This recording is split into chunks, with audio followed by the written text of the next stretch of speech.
What up, YouTube world? Vincent B here. Just got done watching Big Daddy's uh, YouTube video of Get With the Program or Get Out. I don't think it was entitled. And I've been hearing a lot of the same stuff just hours after the UK game.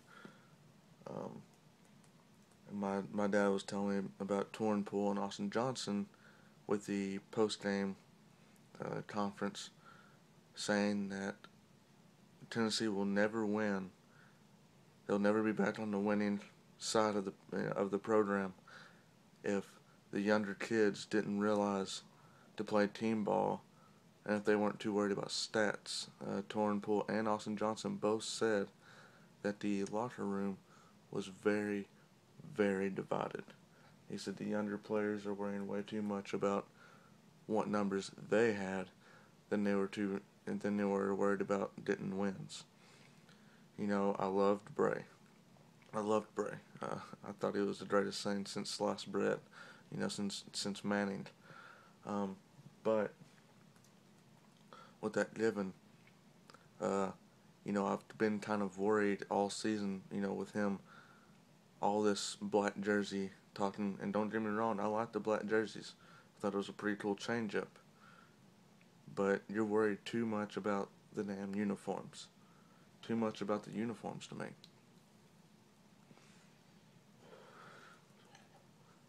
But I kind of just blew it off as if, well, you just want to change it up a little bit.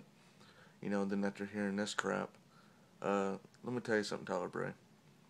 I would do anything in this world to have your kind of talent and to have the opportunity to play at the University of Tennessee and run through that damn T. One of my, well, wasn't really my friend, it was my older brother's friend, Tyler Wolf. Uh, went to high school here in Cookeville.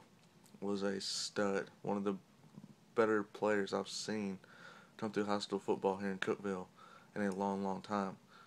And he walked on to the University of Tennessee. Walked on. Didn't even get to play till about his junior year, redshirt junior year. Busted his balls just to be a second or third string safety. You have the ability of being one of the greatest quarterbacks in SEC history and Tennessee history. Just as good as Peyton Manning kind of numbers, kind of legendary status there. And you're pissing it away because we're going to a shitty bowl. Well, let me tell you what we're going to now. We're going to the damn toilet bowl. You're going to the damn couch bowl. You're going to be sitting on your butt watching everybody else playing in these shitty bowls, quote unquote, while we're sitting at the freaking house watching everybody else play. So you need to get over your little attitude. And I know you're never going to see this, and really, I don't care. I'm pissed. I'm a longtime UT fan. Ever since the day I came out of the wound, I've been born and raised a UT fan. And I will die a UT fan. But it makes me sick to see people my age have the talent that they have. Derek Rogers, my God, you have just as much talent as the Julio Jones. With, in my opinion, better hands. So, you have that much talent. Why are you so freaking worried about stats? You're going to pros no matter what. Look at Julio Jones. I don't think he ever, maybe his sophomore year, cracked 1,000 yards. Didn't line up the stat sheet, but he was a first round pick, 6 overall to my Atlanta Falcons. And that's a guy that has a humble attitude that doesn't care, there to do whatever he can with the best of his team. He said he didn't care what he had to do. He didn't care if he had to line up and punt the ball. If that's what bettered the team, that's what the fans wanted, that's what he would do. And that was literally a comment from him. He said it to the media. Okay?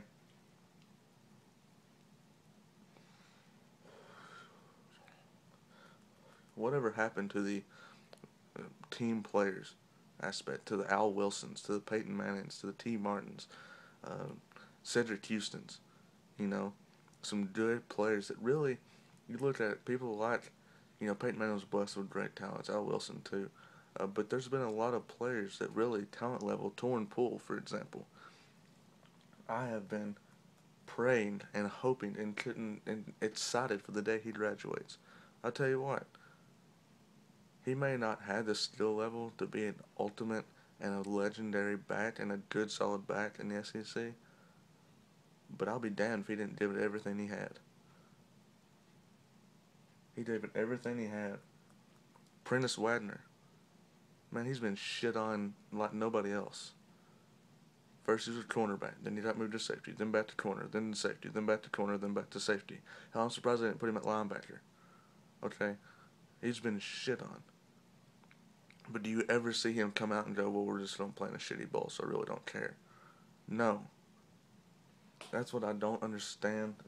That's what pisses me off as a football fan in general, to see someone have that much talent and play on that bit of a level and really not care. As long as themselves are taken care of, they don't care.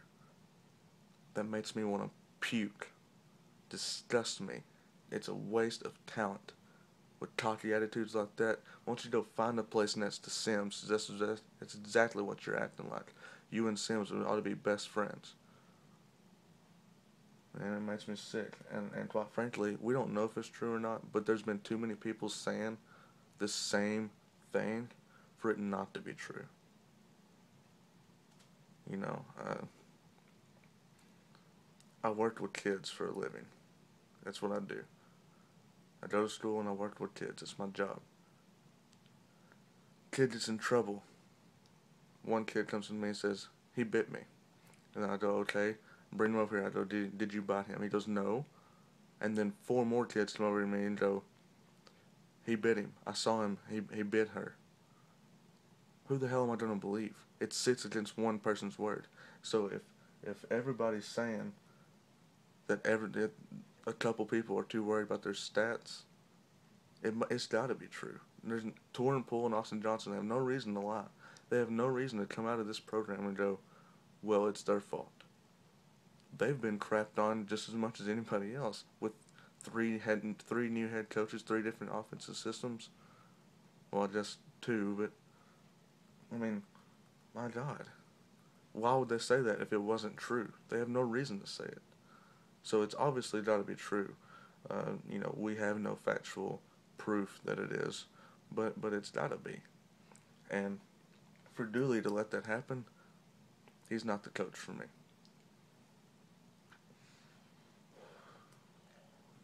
You know, if what they said is true, you know, about him just shrugging it off, he's not the coach for me.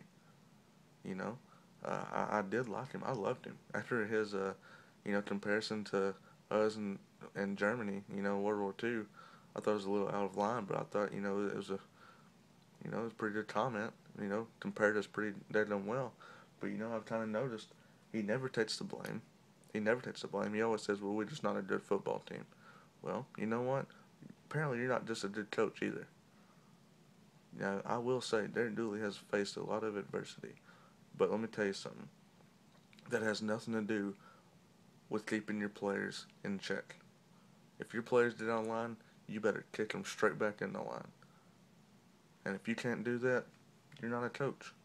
You're not a coach, and I don't respect you as a person that you're going to let somebody go out there and ruin a team.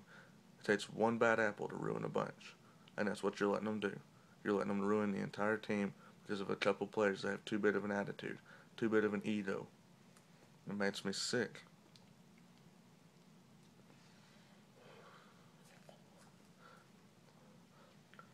I'm giving Dooley this year. As a fan, I'm giving him this next year. If the same crap keeps coming out about players' egos being too big, if he keeps coming out here and losing ball games with the talent that he has, you need to fire him. We need to fire him immediately. And we need to take the entire coaching staff and kick him out the door. Just like Philip Fulmer. It would be time for change. If he cannot come in here and win ball games next year, if he can't come in here and keep his locker room under control and everybody on the same page, it's time to give him the old boot, kick him out, and it's time to go out here and get a big name. Now, I know it's hard. Nobody wants our program right now. I know that. It's like going into Walmart with food stamps. You look at all this pretty stuff and you go, man, I'd really like to have it, but I only have this. And you can only buy what you have with your food stamps. Nothing against people with food stamps, it's just a comparison. That's what it's like. We're going into a jewelry store with only a couple dollars in our pocket. You know, Eh, we got to do whatever we can. I know we got the money. We've got the money. We've got the stadium. We've got the fan base. We got all kinds of, you know, we're close to Florida. We're close to Texas. We're close to South Carolina, and Georgia is right down the road. You know, we got all the big states that are for recruiting are right next door to us. We've got to go out there. I think, personally, my first choice as a head coach would be Gus Malzahn. I don't know what I like about him, but everywhere he's went, he's had success. Even when he was with Arkansas, they took him to, I think, their first SEC championship game. Can't remember who they played. But they played somebody when they had Mitch Mustain as their quarterback. He went there, done good there. Then he went to Auburn. Auburn right before they won the national championship. Even when, the year before, I think they went 8-4 or 8-5 or something like that. But he turned that offense completely around. That offense was terrible, and they were in disarray. They were awful, and he came in there and he put a little zing in it, and I like him. I like him a lot. He's had a national championship. He's tasted success. He's produced a first pick quarterback. The guy can coach. He would be my first choice. Second choice would probably be the defense coordinator, Kirby Smart, I think his name is, from Alabama. We need somebody that has won a championship, that has been there, done that, and they know what it's like. Somebody that's not going to sit here and take the shit. I guarantee you, if this happened with Saban, like Big Daddy said, it wouldn't fly. Nick Saban is just an asshole. And I guarantee you, his players are more scared of him than anybody else is. We need somebody that can go in there and take control. Dooley, I know you're not going to say this, but I give you 1 year, baby. You got 1 year to turn this crap around. Because, like every other true Vol fan there is, it's becoming so hard to be a Tennessee Vol. And they always chant it before games. I said it's great to be a Tennessee Vol. Well, no. I said it's hard to be a Tennessee Vol. I said it hard to be a Tennessee Vol. And that's how it is. And that's how it's always going to be until we get some change and somebody in here that can handle the job. Appreciate all the viewers. Leave some comments. Tell me what you think. Appreciate it, guys.